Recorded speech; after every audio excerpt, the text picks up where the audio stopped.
Macy, today you're going to talk to us about the dehydration. Yes, I'm talking about hydration, but first you have to start with dehydration.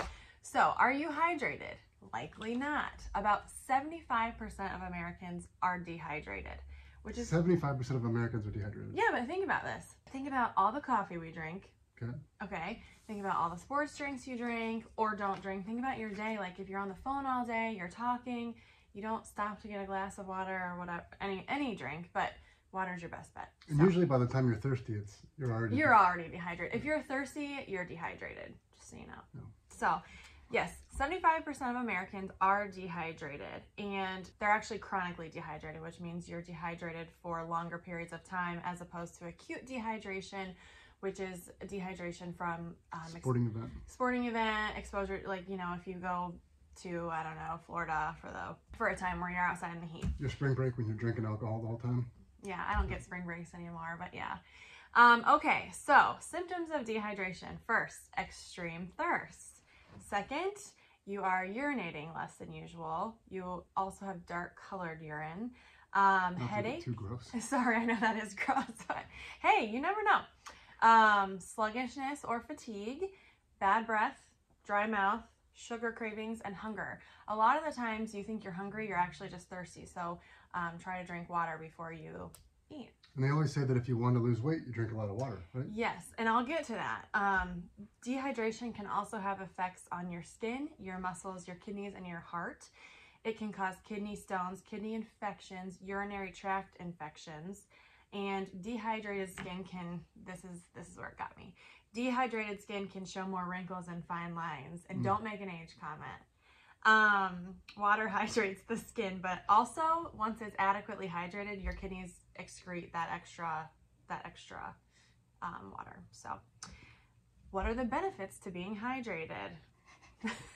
That's kind of funny just to ask that, isn't it? I know, but you know, I don't think people realize you really do need to drink a lot of water, but Sure. we have so many options of what you can drink that, I mean, okay, if you were given the option to drink a Pepsi or a water, what are you going to drink? Water. Whatever. No, I'm going to. I don't like Pepsi. You know though. Pepsi to Okay. me, it's too sweet. It's sick. Oh It's like my syrup. gosh. Okay. He's one of the few. Being hydrated. I would rather have a sugary drink than I would the water. But I know that I need to drink water, so I'm going to go with the water. Anyways, benefits of hydration. It regulates your body temperature. It keeps your joints lubricated. It prevents infection. Water helps deliver nutrients to our cells, thus keeping our organ functioning properly, and it also energizes our muscles. So the cells have the adequate fluid that they need from the water carrying those nutrients to our cells, so they work well, and that eliminates muscle fatigue. And you know, if you're dehydrated, you know how you get muscle cramps, things like that. So how do you get hydrated and stay hydrated? Well, start your day. Don't do anything else. Start your day by drinking a glass of water, or more than a glass before you do anything else. Before your coffee, before breakfast, whatever, drink your glass of water. You slept all night without drinking any water. Yeah. And you're respirating, so you're getting rid of your water in your body. Yep, exactly. There's also plenty of other benefits beyond hydration to drinking a glass of water in the morning. One being that it flushes out your stomach and balances your lymphatic system. So that's pretty cool. How much water should you drink a day? Do you know? Well, before this, I asked you how much water I should be drinking a day, and you said half my body weight in ounces. In ounces, yeah. Yes. So if you weigh 100 pounds, just for simple math, you should be drinking 50 ounces a day. And if you drink coffee... I would say if you weigh 100 pounds, you probably also need to eat a couple cheeseburgers. Yeah, that's true. Not many of us only weigh 100 pounds. But if you are a coffee drinker, there's actually mixed studies about if coffee is actually that dehydrating or if it's not. I say if you drink a cup of coffee, on top of your half your body weight in ounces, you drink like a glass more of water per cup of coffee. That's what I try to do. Also, let me just tell you, the reason I chose this topic is because Carly, that works with us, was in town last week, and she goes, "This building's drying me out." Yeah. And this building does dry us out. So that's where hydration came from. Dehydration comes from the weather too. I know we talked about like being in a hot climate, but also like a dry, cold winter climate will do that for you. So coffee, water. Yes, it's boring and it's bland, to be quite honest. But if you can add things to your water. I would just go with lemon, but there's other things you can add. You typically add Pepsi to your water. No, I don't. Anyways, I would add lemon. Also, just ice kind of helps too, I think. Other drinks that help to hydrate you, like I said, I don't think there's anything better than water, but there are electrolyte infused waters. Liquid IV is a little packet you can put into your water. It has a good taste to it. I've drank. Jerk uses those. Oh, he does? Okay. So I've had them before. They're good. Then, Pedialyte, Gatorade. I just don't feel like Gatorade should even be on there. There's so much sugar in it. Yeah. But watermelon and coconut water also. But I'm gonna post this in the blog portion. I have a recipe for electrolyte water and it's super easy. I'll tell you what it is as well, but it's just water, ice, sea salt, and lemon juice. And that's a pink Himalayan sea salt, not salt, not table salt, pink Himalayan sea salt. That replenishes the electrolytes you lost. Interesting. Yeah. So then also eat water-rich fruits and vegetables. And lastly, moisturize your skin. And I'm not talking about a lotion from Bath & Body Works. I'm talking about a good lotion, like What's wrong with Bath & Body Works? it's really perfume. Okay. I don't use it, but I'm just wondering. He does use it.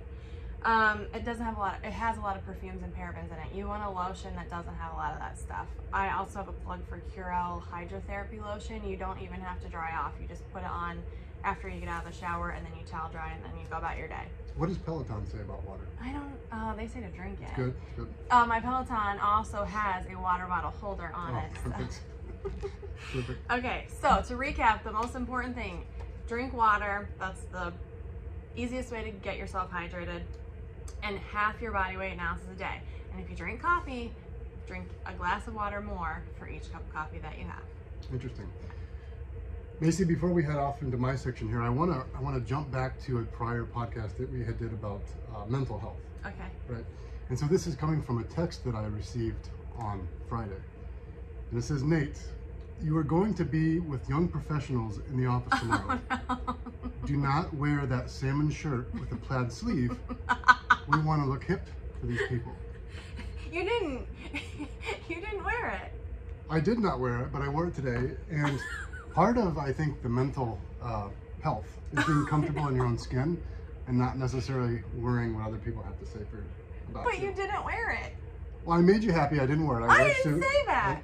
Well, let's take a look here. I don't know if you guys can see this, but there's a laugh actually that follows that, and it's from Macy Vogel. So, but I didn't say. Yeah, there's a laugh. He wore a suit though, so obviously it bothered him a smidge. I'm gonna keep mine. If you have anything to say about the suit, email ncrosby@crosbyadvisory.com. Lori from Mentor says this makes me look like The Rock when I have this because it's got that tattoo. Lori, I know you're gonna She watch. didn't say that. I totally made that up. But today, what I want to talk about is, I'm going to keep this relatively short. I just find this fascinating.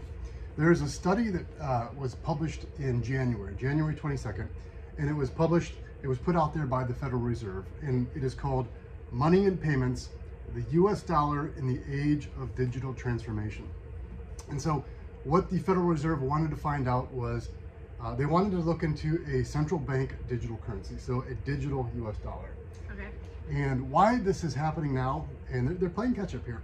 If you look at anything that is disruptive in our economy, it's usually because the section that is being disrupted is bloated and inefficient. Okay. And so it's no coincidence that in 2009 you saw the birth of cryptocurrencies. After the housing market crash, subprime mortgage losses we had the rise of cryptocurrency because we had a situation where our federal government was printing money, it was unbacked, and we've had inflation, we're seeing it now, and so we have 7.5%. 7.5%. So now, for the first time, you have a competitor to the US dollar in cryptocurrencies, right? And so the Federal Reserve is playing catch up here. And it states quite clearly in the role of this, the purpose is to explore the benefits of a central bank digital currency, but for the main reason what it wants to do is preserve the US dollar's role as the global reserve currency. Okay. What I mean by that is when other countries, especially oil, when other countries trade, they typically value their trades in US dollars. And having the global reserve currency is a source of power that we have as a country. And we're on the, many believe, kind of on the cusp of maybe losing that. Yeah. China has, and why would we lose? Well, because there comes some responsibility with having the global reserve currency. We want it to be very stable, right? Well, the US dollar hasn't been stable in a while. We've got a 7.5% inflation rate, and that's after they try to back everything out of it they can to make it look good. And so if we're other countries and we're holding this dollar and it's losing its value, that's not really serving, right? So it's no I guess secret that China would really love to have their currency be the global reserve currency. Oh, wow. And they've been preparing for that for many, many years. And what they've been secretly doing, not so secret, because we know that they're doing that, but we don't know how much. They've been buying gold, and they've been buying lots of gold. The US dollar used to be backed up by gold, and we took it off the gold standard. What China's ambition is to have a currency that can be backed by gold, so it's a little bit of a harder money, but they would love to have that digital currency because there are some advantages of having that digital currency. Number one would be it's much easier to control, right? There's that fine line between transparency and privacy. They want to be able to make sure that you're not using this for illegal activities, but they also want you to be relatively private in doing that. Whether a government will be successful or not, I don't know. Think of Edward Snowden, right? When he had the, did you watch that documentary? No? Which one? With the NSA. You gotta watch it. Yeah, you need to send me that. Okay. Anyways, so they would love to be able to have that for many reasons. But the main reason that the US government is also looking for a central bank digital currency is the ability to be competitive and maintain that kind of that global reserve standard. Right now, under the current system, we have these banks that are layers of banks, and these banks oversee these transactions and they verify these transactions are taking place. So if I write a check to you and you cash it, our banks verify the transfer of that money, right? Right, okay. Mm-hmm. Well, with a digital currency, especially with a cryptocurrency, those banks are not needed. Yeah. I could send you $150 in Bitcoin, and it's verified on the platform by all the other users. There's not a bank that's needed to do that, and so the cost of doing that is much less, especially for cross-border. Right now, and it's in here in the study, what they find is the average cost for sending money under our current system across borders is about 5.4% of the money that we're sending. So if we're sending $100,000, that's an expensive transaction. Oh, for sure, yeah. And you could say, well, why am I sending $100,000? Well, what if I'm a business and I need to send money across borders? Or what if I want to buy that house in Morocco? Or what there could be a lot of reasons that I want to send money across borders. So under the current system, it's very expensive to do that. Under the central bank digital currency, it in theory would be much less expensive to do that. Certainly with cryptocurrencies, it's much less expensive to do that. But obviously, our US government doesn't want us going to cryptocurrencies because they want to maintain control of the money. The person who controls the money supply controls the power, which is why China is positioning itself to be that global reserve currency, and it's why the US wants to maintain that of a global reserve currency. But highly recommend you check it out. It's absolutely free. You can download it, 40 pages long. Where do you get it? Just Google search money and payments, the US dollar in an age of digital transformation. We're gonna link it, we'll link it in the blog. And then, before we forget, we're also gonna do trivia, but it's gonna be on all of our social platforms tomorrow based on today's health and wealth. And what do we wanna give away? I think what we do is we give a grab bag and allow a number of prizes and allow the contestant to pick. Okay, sounds good. Kind of a mystery surprise. All right, perfect. Only the contestant will know that. Yes, okay, perfect. All right, so stay tuned tomorrow for our trivia. And as always, have a great week, everybody. Thank you.